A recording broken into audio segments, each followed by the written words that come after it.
All right, welcome to week 2 of a bar cookie month. Now, if you missed week 1, you are not gonna wanna miss those Biscoff bar cookies.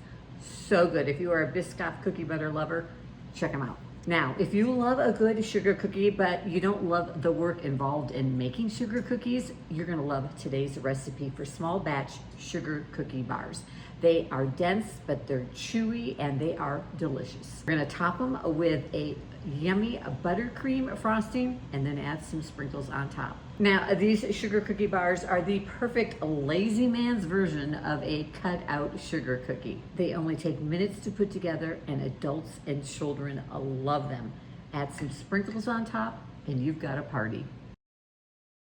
All right, so we're basically making sugar cookie dough, but instead of rolling it out and cutting it out, we're gonna press it into the bottom of this 9x5 loaf pan. We're basically gonna have a cookie cake, but warning, these sugar cookie bars are so yummy, you're gonna wanna eat the whole pan yourself. Okay, the first step is, of course, to line our 9x5 loaf pan with some parchment paper. Now, if you haven't watched my video on how to create a parchment sling, yes, that's what we call this, you're gonna wanna check that out up above. Super easy. It is the perfect way to line. You don't need to spray your pan, and then it makes removing your cookie bars really easy. So prepping our pan, step number 1. Okay, in my bowl I have 1/4 of a cup of salted softened butter. If you're using unsalted butter, go ahead and add in a pinch more salt when we add in the salt. So to that I am going to add 1/2 of a cup of granulated sugar. And then I'm just gonna take my hand mixer and mix that up just to get it combined and a little light and fluffy. And to our butter, we're gonna add 2 tablespoons of a beaten egg. Now I've just put an egg in here and just kind of beat it up with a fork. And then we're gonna use 2 tablespoons of it. You don't wanna put the whole egg in, you'll end up with eggy sugar cookie bars. And what to do with the rest of the egg? Well, you could make one of my giant cookies right up there. You can also throw that in with your breakfast the next morning, or you can freeze it like in an ice cube tray or something. And then next time you want to make these sugar cookie bars, just pull it out, because you're going to get about 4 tablespoons of beaten egg out of 1 egg. Next is 3/4 tablespoon of vanilla extract. And I just kind of measure, I eyeball it.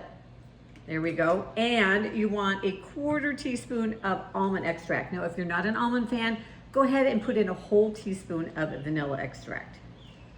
I love almonds, so I probably put in a little bit more than 1/4 of a teaspoon. All right, then we're gonna add in 1/4 of a teaspoon of salt. And we're gonna use, it's kind of a funny measurement, but sometimes with these small batch recipes, you end up with funny measurements.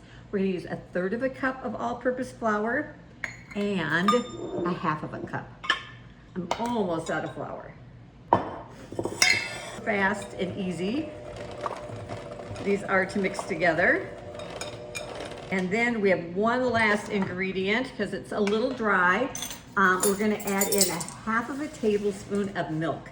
I'm just using what I had in my fridge, some whole milk. You can use skim milk, 2%, 1%, whatever you have. I'm going to add in a tablespoon there. Now you probably, depending on your altitude, use between 1/2 of a tablespoon and a tablespoon. So maybe start with 1/2 of a tablespoon first, but here in Utah, it's kind of dry. So I use a little bit more because you want that cookie dough to come together and not have any dry, floury mixture left. But you don't want to overbeat these, so you just want to mix it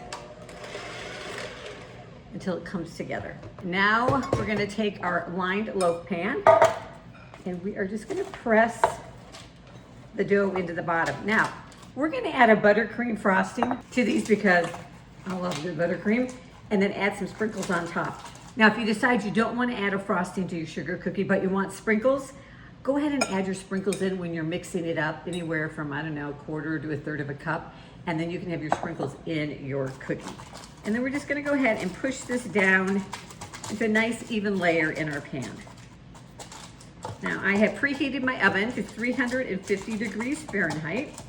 And we are going to bake them for anywhere from 20 to, depending on your oven, 25, 30 minutes. You want just the edges to start turning golden brown and the middle to almost still look a little underbaked. That is what is going to make these sugar cookies so yummy and chewy. While the sugar cookie bars are baking, we're going to mix up the buttercream frosting, which, truth be told, the reason I eat sugar cookies, cake, anything is because I love buttercream frosting. But if you don't like frosting, totally leave the frosting out.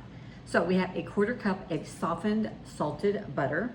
Into that, I am going to add 1 cup. We're going to start out with a cup of powdered sugar.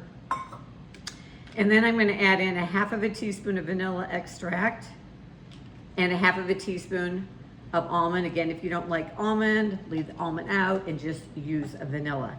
And then we're going to add in a pinch of salt and go ahead and mix this up. And then we're going to need to add in some milk. I just like to kind of get that butter incorporated a little bit with the sugar.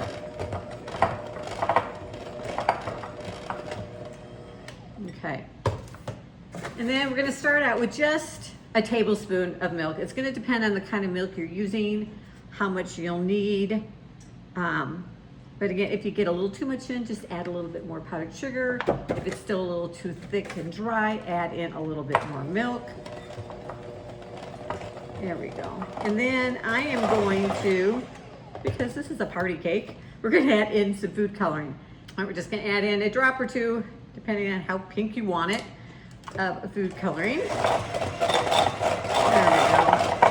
I think I want my frosting just a little bit thicker, so I'm going to add in just a little bit more powdered sugar.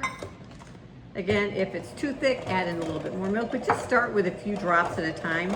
It's really easy to get it too runny. All right, then we're ready to frost those sugar cookie bars as soon as they're cool. All right, our sugar cookie bar has cooled. You can see how easy it is just to lift and take out of the pan. We're going to remove it from the parchment paper, and then we're going to take our frosting, give it a good stir if it's been sitting for a few minutes to get some air into it. And then we're just going to frost them. Like I say, this is such an easy way. Who doesn't love a sugar cookie, first of all? But you know, I know the thing that stops me from making them is the idea of, oh, do I have to make the dough, chill the dough, roll the dough out, cut them, bake them? Yeah, no. But with this, all you do is mix it up, pop it in the pan and bake it, and you have a delicious, chewy sugar cookie. Now, of course, we're gonna make this sugar cookie a party by adding some sprinkles. All right, let me show you how chewy it is in the inside. All right, I went ahead and sliced these into 4 pieces, but you could totally slice it into 8. Can you see how yummy? They're chewy and dense in the middle, loaded with buttercream. These sugar cookie bars are a perfect way to celebrate and turn any day into a party. So I hope you're enjoying our cookie bar month. Now, if there's a favorite cookie bar recipe you have that you would like to see in small batch form, go ahead and leave me a comment down below. Make sure you subscribe to my channel, turn on notifications, and I'll see you in the next video.